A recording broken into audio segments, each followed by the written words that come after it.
What's up guys, today got a quick Lightroom tutorial for you. Gonna show you guys how to recreate Kodak EIR Aerochrome film very easily in Lightroom. So let's get started. Open up the images that you want to edit, preferably something with a lot of green. I've got a few images here for you set to work on. The very first thing to do, open up Develop, scroll down, and we are first going to select the picture profile so we get the right tonal curve. And this is gonna save us a lot of steps. Otherwise, we would have to import a tone curve from somewhere. But if you go to Browse, go to Artistic, and then select Artistic 3. This is the tone curve that we want to start with to give us a good base for Aerochrome. All right, after we've closed out our profile browser, now it's time to start implementing the changes. First is going to be a 0.2 stop increase in exposure, just to brighten it up a little bit. The next is going to be a slight reduction in contrast, just to kind of flatten the frame, just like you would get with film. Minus 25 works here. Then a minus 40 to the highlights. A minus 10 to the shadows. A boost of 25 to the whites. And then a boost of 25 to the blacks. All right guys, back to the top. We're gonna edit the temperature and the tint of the image. There will be no change to the temperature. The tint will be shifted slightly to the green side, minus 10. And now we're gonna affect the vibrance and saturation. For vibrance, minus 15. And then saturation will be plus 60. And now we've got hue, saturation, and luminance, and I'm gonna go color by color here, and we're gonna start with the reds with hue. We're gonna do a boost of 10 to red. For saturation, we're gonna go plus 20. For luminance, we're gonna go minus 20. Moving on to orange, we're gonna go minus 35.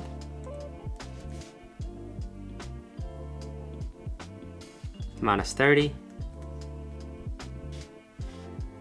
And then plus 15.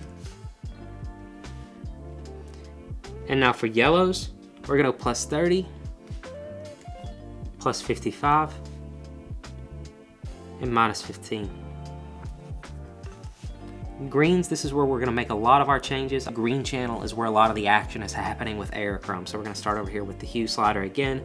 It's gonna be minus 100 this time. We're gonna completely get rid of all presence of green, and you can see that made a big difference.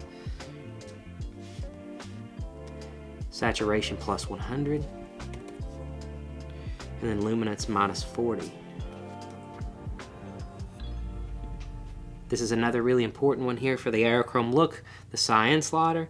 It's gonna be plus 65, minus 85, and then minus 5. On the blue slider, we're at minus 20, plus 80, and there we go. That really boosted the Aerochrome look. You can see the image here. We've got that really good contrast between the reds and the blues, and we were starting to make some progress. But on over to the luminance slider, we're at plus 10. On to purples, plus 60, minus 50, and plus 10. Over to magentas, plus 50, saturation plus 25, luminance plus 10. All right, and like I said, we've got a pretty good Aerochrome look going right now, but now we're gonna do some additional changes here to the shadow tones. The hue, we're gonna be at 270. The saturation plus 5. And for the luminance, minus 35. For the global tones, we're gonna be at 295. 10, and minus 15. And some of these settings you're going to do to taste, but I like with minus 20 texture, minus 10 clarity, and minus 10 dehaze. And this is going to give that more filmic look. All right, one other change here before we save this preset you can adjust the strength of your aerochrome effect. You can see that we have a pretty lot effect.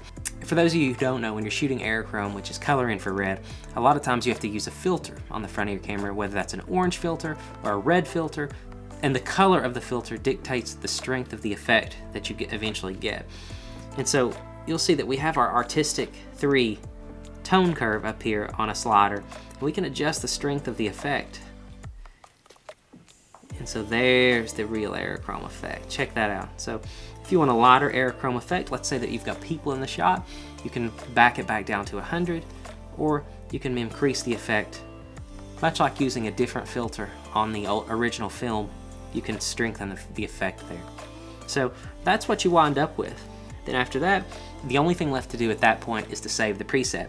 And I've already got 2 versions up here, so I'm not gonna do it, but if you don't know how to save a preset, you click this little plus right here, and then click Create a Preset.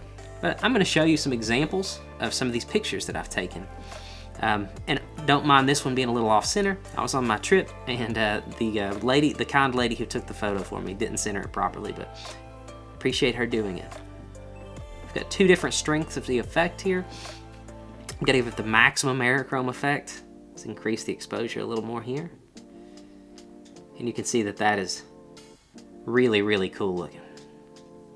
And obviously you can tweak it from there. If you find the effect to be too strong, you can back down the saturation. That'll help with that. Here's the original image we were working on a second ago. Here's a before and after. Let's reset that. And there's the aerochrome effect. Here's a really cool image of the White Mountains there in New Hampshire. Made cooler by aerochrome. Check that out. Then one of me in Acadia National Park. Let's see what it does with this one. Ah, super cool. Alright guys, I hope you enjoyed this tutorial. I noticed that there wasn't a really good aerochrome tutorial for Lightroom. A lot of them require you to create tone curves outside of Lightroom and then import them back in. Maybe this isn't perfect, but it's really an easy way for you to get that color infrared look that folks love. These are really captivating, striking images a lot of times that you get, and this will allow you to recreate that look really, really easily. If you did enjoy the video, give it a thumbs up, and if you really liked it, subscribe. But thank you guys so much for watching, and we'll see you guys next time.